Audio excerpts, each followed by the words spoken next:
Hello and welcome to yet another video.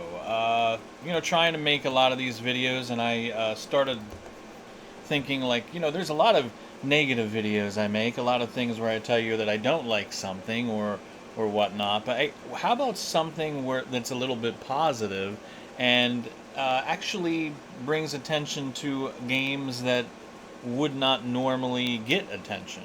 Games that are a little hated but don't deserve to be hated. And that's how I came up with the idea for this top 10 list, which is the top 10 CRPGs that don't deserve hate. Because there's a lot of games out there that are hated, that people, maybe they just flat out failed. There's several things about them that people nitpick on. They never sold. They're kind of forgotten.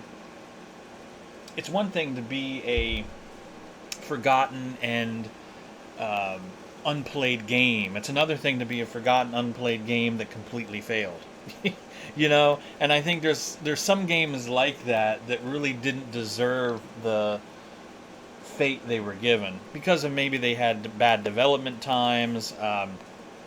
Maybe they didn't get enough Q&A and they came out buggy like Temple of Elemental Evil did, which fortunately was saved, and the modding community really brought that game up, and it's now considered one of the great D&D games. So, you know. But anyway, let's continue on with this list. I don't need to ramble for 15 hours. So we'll start at number 10.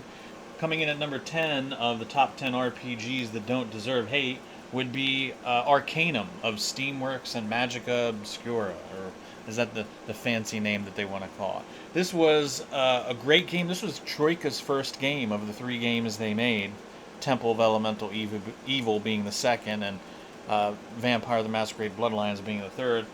Arcanum was a game that I will admit was a little imbalanced. Weapons broke pretty easily.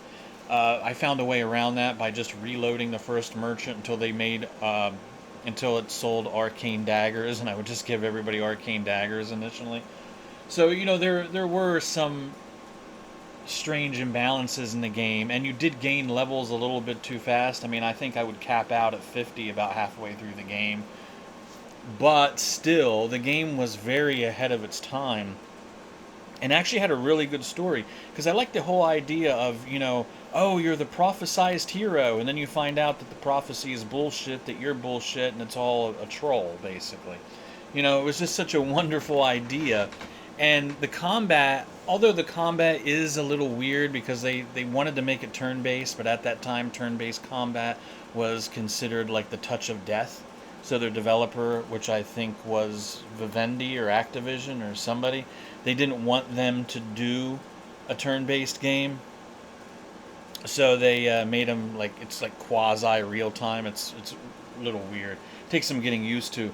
There are mods that fix it now, of course, but I think Arcanum was really ahead of its time because it did that whole magic versus technology thing, and you don't really, even now, you don't really see that in games. Where magic was the dominant force, and then all of a sudden people create high technology, and now you have this technology that people are adopting, and it actually causes magic to fail. So if you have a magic caster and there's a lot of party members you have with you that use technology, it actually causes your magic to fail. I always thought that was a really neat system.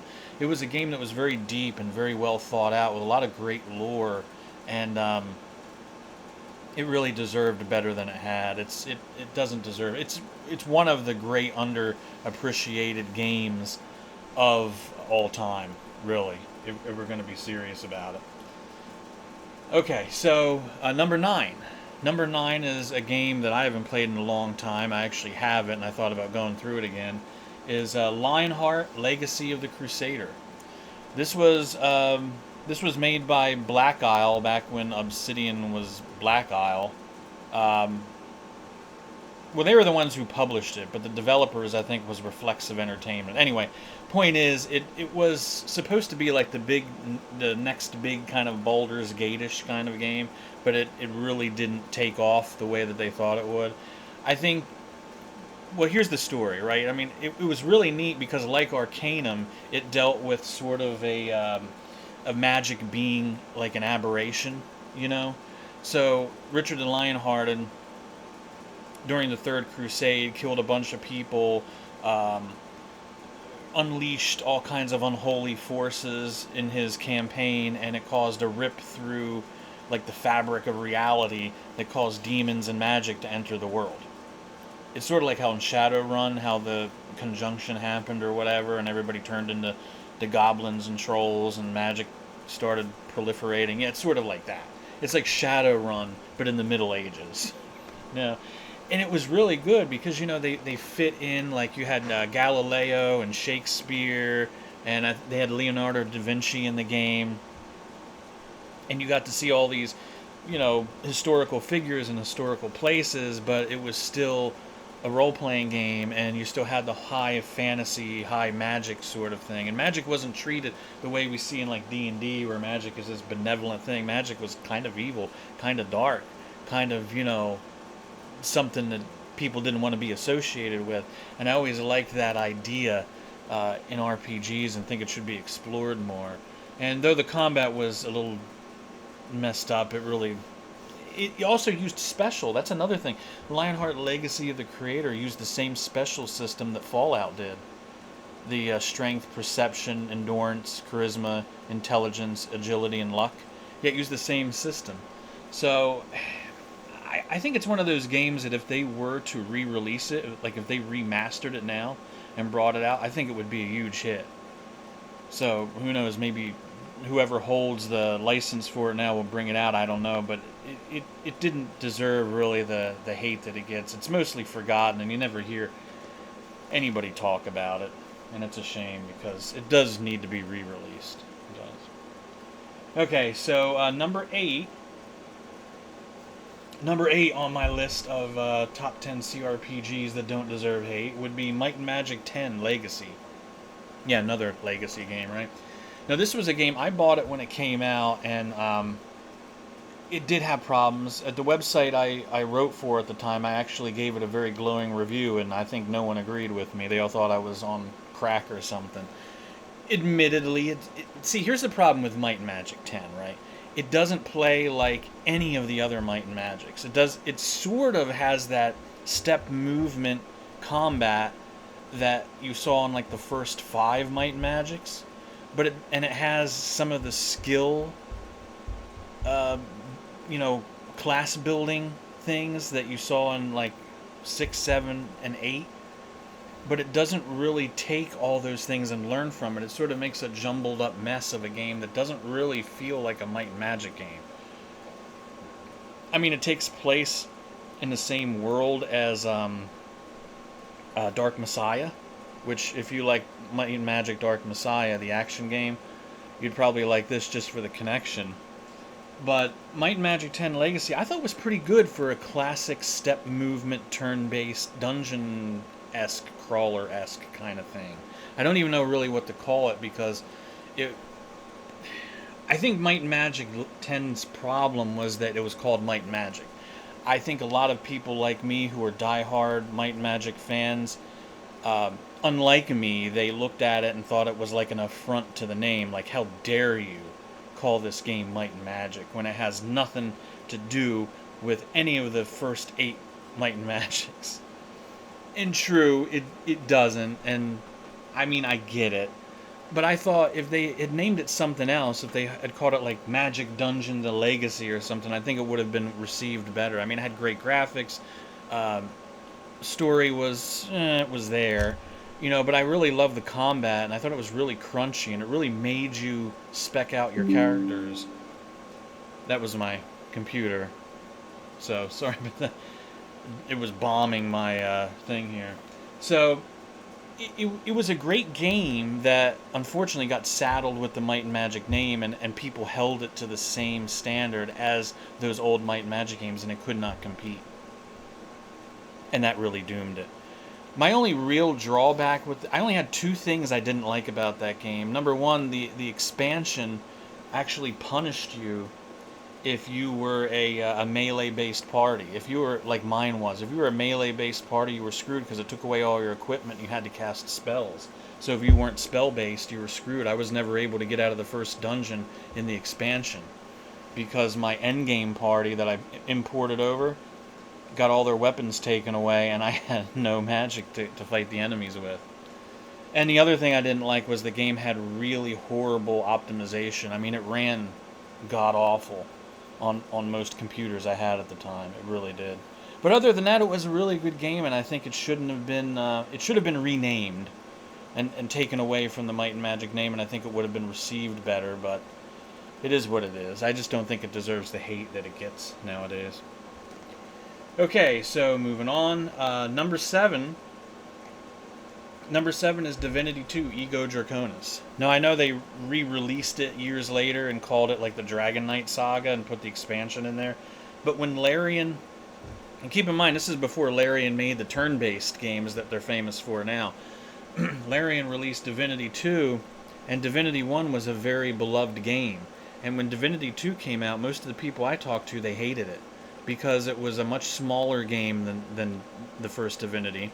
It was not as hard. It was more kind of watered down, and not to say anything bad about it, but it was a game that was more about the story, the lore, visiting cool places, doing cool things, turning into a dragon, and having Panzer Dragoon-esque aerial combat.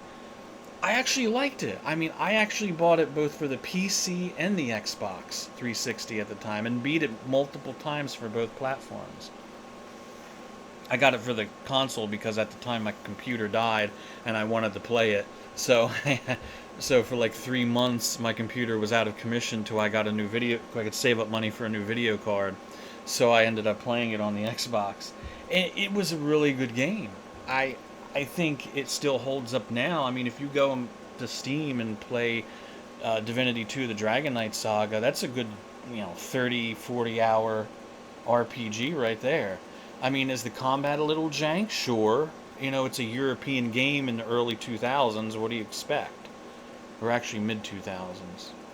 But the point is, I think it was '07 that it came out. But the point is, it's still a very good game. And people, even now, I mean, they look back at it as like some kind of dark age for that and Beyond Divinity, or like the two dark games that Larian made that nobody likes.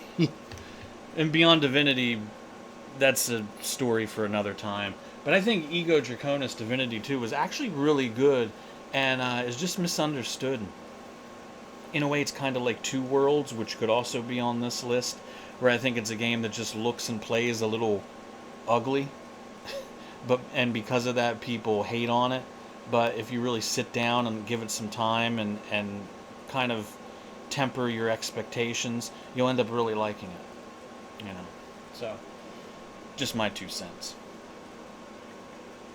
So, moving on to number 6 in the top 10 CRPGs that don't deserve hate would be Fairy Tale Adventure 2, The Halls of the Dead.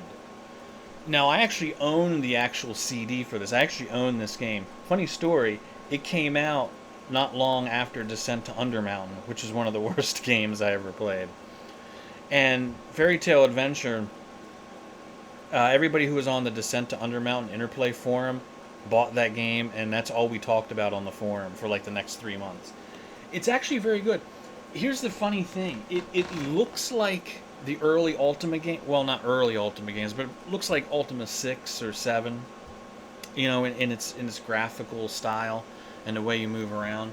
However, although it's not as deep as those games, I really love the fact that you have these 3 brothers, and they can sort of independently go about their adventure. Like, you don't have to keep them all together in the same area. You can just... and I know this was later done in Baldur's Gate. But, 2 years before Baldur's Gate came out, like maybe 1 or 2 years before it came out, we had this game, Fairy Tale Adventure 2. And a lot of the things that became core gameplay mechanics of the first Baldur's Gate game were actually... demoed in Fairy Tale Adventure 2. Being able to separate your party members, being able to well, here's the funny thing about that game. It had no real leveling system. It was set up so that the more you do an act, or such as cast a certain spell or use a certain weapon, you become better at those things. So you could just have one character do nothing but cast healing spells, and he would be very good at healing. Have one guy become a mage and just cast combat magic, and have another one of the brothers, the three brothers you play as, just be a pure tank and sit there and attack with weapons and absorb damage, or any combination thereof. It was really good. I mean, the NPCs were voiced. You know, a game was completely open world. It was completely, well, I wouldn't say completely non-linear, but you could do whatever you wanted. And there was no time to the quest, so you could take however much time you wanted. You could grind a bit if you wanted. You could do side quests if you wanted. It was very underrated, and it's one of those. Sadly, you can't buy this on GOG that I know of. I don't know of any legitimate storefront or website that allows you to download this game. You would have to pirate it, which I don't recommend. You should at least give money for this wonderful game.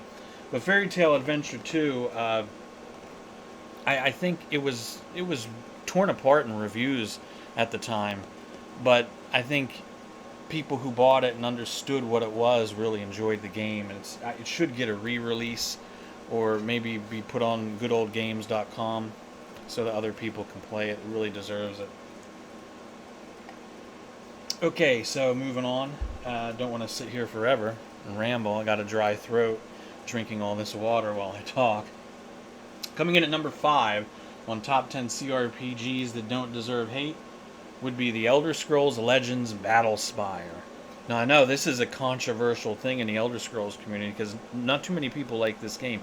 Even when it came out, and I think it came out, oh god, I think it came out late 97, didn't it? It was a DOS game. There was a guy I was friends with back then, Matt, and me and him used to hang out in a Software Etc. store, which would later become GameStop. And we used to hang out in Software Etc., and we would just, shoot the breeze about whatever new game was coming out. And I remember me and him were big Daggerfall fans. And, this is 1997. And he told me about Battlespire, and he made me get it. And I hated the game at first, because the game is actually very difficult at the start. Actually, it's pretty difficult throughout the entire game. But if you know how to play it, because I was such a Daggerfall fan, I wanted to beat the game. Like, I wanted to finish it. So I got this idea where, why don't I just, grind in the first level? Because you had these little gems that would appear that would instantly refill your magic points. So I would sit in front of the gem and just cast heal magic, and then wait for the gem to come back and heal my magic points and cast heal magic again until I got my heal magic to like 100%, my restoration. And then I would go around punching the scamps to build up my dodge skill. That's the secret to beating Battlespire. You spend the whole first level of the game doing nothing but punching scamps and camping out at magic crystals, casting restoration magic. And once you do that for like 5 hours, then you can continue on with the rest of the game. At that point, the game suddenly becomes fun. What I love about it, it's a dungeon crawler and everything is random. All the equipment that you find in the game is random. Its locations and that are random. So you can keep going through the game as many times as you want.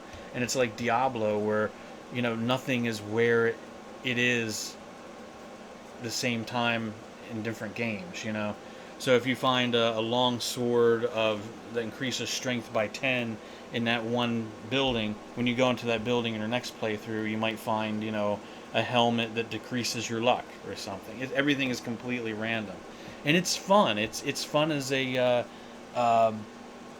almost call it a survival CRPG. It's like a survival game because it's purposely meant to test your patience, But I think really the music was great, the graphics were great, and a lot of the things that were, since it was a Legends game and it was meant to set up the lore, a lot of the things in that game carried over to Morrowind, like the sounds the scamps make, and the way that the Daedra were drawn. Because if you look at Daedra in Daggerfall, they don't really look like the Daedra that we know as Elder Scrolls fans in the current games. What Battlespire did is it actually set that lore up. It's like, okay, this is what Daedra look like. This is their community, this is their culture, and this is how they act. That's what I love about Battlespire. If you're a big Elder Scrolls fan, you really owe it to yourself to play that game because it teaches you so much about Daedric culture. You might think, well, who cares about the Daedra? But the Daedra actually are beings just like humans. And they have their own culture and their own system and their own civilization. And what's really neat about Battlespire is since they took over the Battlespire, they made it into like a city basically, and you get to see the really neat interpersonal relations between all the Daedra lords, and it can be a little funny at times, but it's neat, and it's a very underrated game. I've been through it maybe twice in my life. I don't know if I could do it now because I don't have the patience as an older man, but back then I did, and it doesn't really deserve the hate it gets. I mean, is it imperfect? Yeah, but it teaches you so much about Elder Scrolls lore. You really got to give it a shot. Okay, so we're getting into rarefied air here. Coming in at number 4 in the top 10 CRPGs that don't deserve hate, Ultima 8 Pagan. I know, I'm big. Look, Ultima Exodus, Ultima 3 was the very first CRPG I ever played. That had to have been like, what, 86, I'm going to say? So Ultima means a lot to me. I grew up on it. Specifically, Ultimas 3 and 4. So Ultima is a series that means a lot to me. And you might think like, oh, 8 is all, they used to call it Super Ultima Brothers, and it's all about jumping and action combat. It's like, I don't know, because I actually played the pre-patched version that came in the EA Classics that I bought sometime, I think, in like either late 97 or early 98. And that's the version that I played before Ultima 9 came out. And Ultima 9 is another story for another time, another video. But Ultima 8 I thought was really underappreciated because it's such a dark game, it's such a violent game, it's so anti-Ultima. And I think maybe that did turn some people off, but I actually liked it. I like the edgier Ultima. I like the fact that he has to deliberately break his rules, and he has to be kind of like a bad guy in some respects, and he has to do bad stuff. And it's a shame that they never really carry that over into Ultima 9, because Ultima 8 was just such an impactful and one of the best games of the series. Yeah, I'm going to go there. I'm going to say that I'm going to go there. It had a great story. It had a great theme. I love I just love the design of the world at that, because it was just so dark and so dreary, and there were zombies coming up through the ground and people getting their heads cut off, and eldritch monsters being summoned from beyond the dimensions. It's like it just was so unique. Even now, I mean, you just don't see anything like that. I love those dark RPGs like that. And sure, the combat was a little weird and the jumping was a little disjointed. I get it. But to me, those were minor things over what Ultima 8 gives you. And Ultima 8 gives you an amazing world, lots of lore, and it really, quote unquote, subverts expectations. So I'll always have a soft spot in my place for Ultima 8. Okay, so now we're getting to the top 3. So number 3 in the top 10 CRPGs that don't deserve hate would be Return to Krondor. Now I know people look at Betrayal at Krondor and they think, well, that's a CRPG classic. That's one of the greats of all time. I liked it. It was decent, but I'm going to earn some hate here. I actually liked Return to Krondor better. I know. I'm sorry. I did. You know what I loved about it? It took the same basic gameplay of Betrayal at Krondor, but what it did was it created it almost made it like Final Fantasy VII in a way, where the stakes were higher, it had like the cinematic presentation. The graphics there was a lot of CGI used and pre-rendered backgrounds, and I thought it was a much smaller game too. Like it was put into these little chapters, and the game had a very small scope, but it actually worked for it because everything was packed very tightly. Like you didn't have like 5,000 miles of game real estate to traverse through. Even when you leave the town and you go off exploring the overworld, so to speak, the game actually has you just pick paths that you want to walk to, and it determines what you encounter. I really think Return to Krondor it's one of those games where nobody really, I don't want to say they don't remember it, but they don't care to remember it, because they just remember Betrayal. the first game back in the DOS age, and they don't even think of. I remember there was a guy. I went to a computer school to get my Net Plus and A Plus certification back in '99, 2000, and the teacher was a big Krondor fan. And I told him about Return to Krondor. He didn't even know it existed. He looked at me like I had never heard of this game before. I'm like, yeah, I got the bow of Kahuli and killed the last boss. And he's like, what are you talking about? So yeah, it was a really really good game. It's one of those games I wish they would remaster and maybe bring that out again, but it's probably never gonna happen. So whatever. Anyway, let me take another drink here. Number 2 in the top 10 CRPGs that don't deserve hate would be Lands of Lore 2 and 3. I kind of lumped them both together.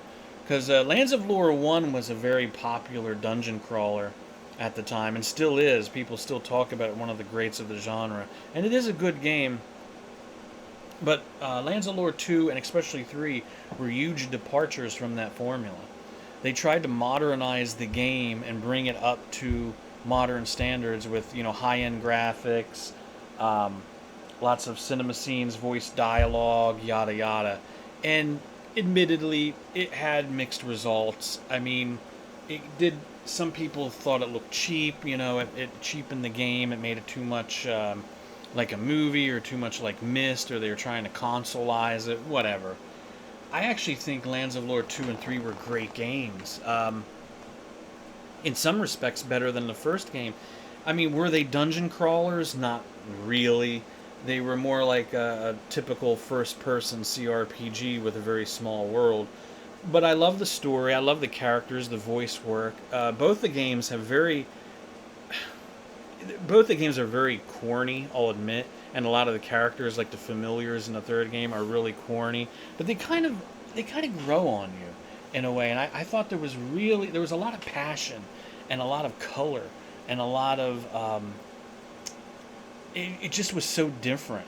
If you go back and play Lands of Lore 2 or 3 now, even now, they're very different from what we're playing in our computers nowadays. They're very goofy, colorful, wildly designed games that really stick out. And I think nowadays, with everything being so bland and Unreal Engine 5 making everything look alike, I think games like that need to exist.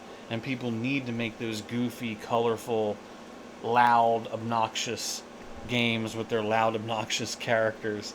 And that's what I loved about the second and third Lands of Lore games. So I don't know. I don't really think they deserve the hate that they get, especially among fans of the first.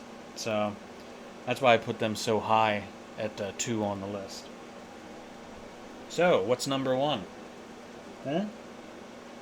Number 1, the number 1 CRPG that doesn't deserve hate is Gothic 3. I know. If anybody has a right to hate that game, it's me, right? My favorite RPG of all time is Gothic 2. I should hate Gothic 3. I should want to burn down every house that has a copy of it, except my own, of course. No, here's the thing, right?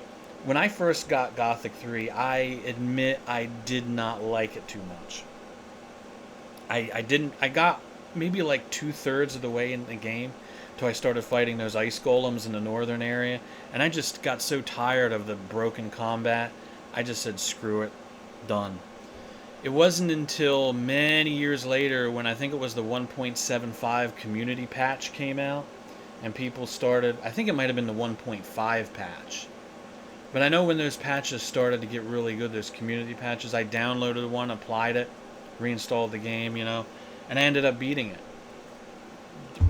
Right, like straight shot. Played no other game for like 2 weeks, and I ended up going through the entire game. And I actually ended up liking it. Now, here's the thing.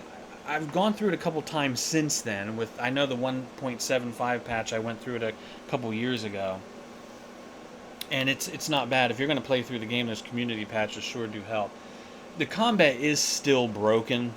Okay, they tried to put in like an Oblivion-like stamina bar. It did not work. You can still kind of stun lock other enemies, and other enemies can stun lock you. It's not a perfect system. It's never going to be fixed. But the game itself, it's very large. The music is absolutely amazing. I love the fact that it actually creates sort of like a. There's multiple endings, but it does create a really nice ending to the Nameless One story from the first two games and Zardos. It's touching. I mean, if you like the first two Gothics, you would like Gothic 3. Is it perfect? No, but I think what they did was they wanted to make the game more modern, make it more like an Elder Scrolls game, and it failed at that. And they should have just stayed and kept it as a Gothic game. They learned that lesson when they made Risen, because Risen is actually much better than Gothic 3.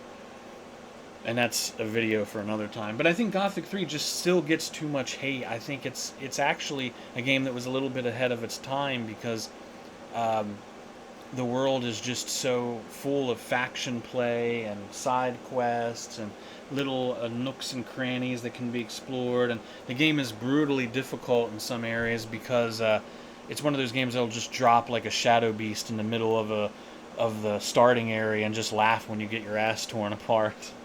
I just love that sort of gameplay. It still is a Gothic game, and I think it gets unfairly criticized, and especially hardcore Gothic fans will go like, "Oh yeah, Gothic 3, that was horrible." Of course, you don't want to talk about Gothic 4, Arcania. That game was so bad they took Gothic 4 out of the title, and now it's just called Arcania. We ain't even going to go there. We're not going to talk about that.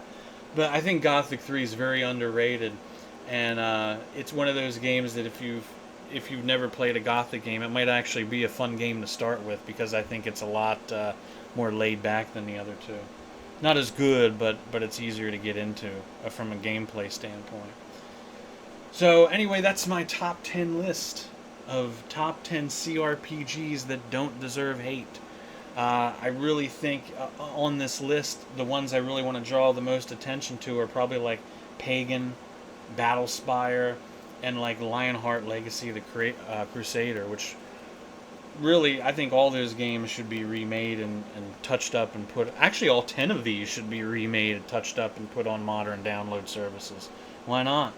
Who knows how incredibly bankrupt all these companies are? They might as well just dig into their past and re-release something, slap a new coat of paint on it, charge $30 for it, and see how much they can make. So who knows? Anyway, those are my top 10 CRPGs that don't deserve hate. Let me know if you agree, or you have any other games that you would like added to this list. Who knows? Maybe I forgot something. So later, guys. I hope you have a good night.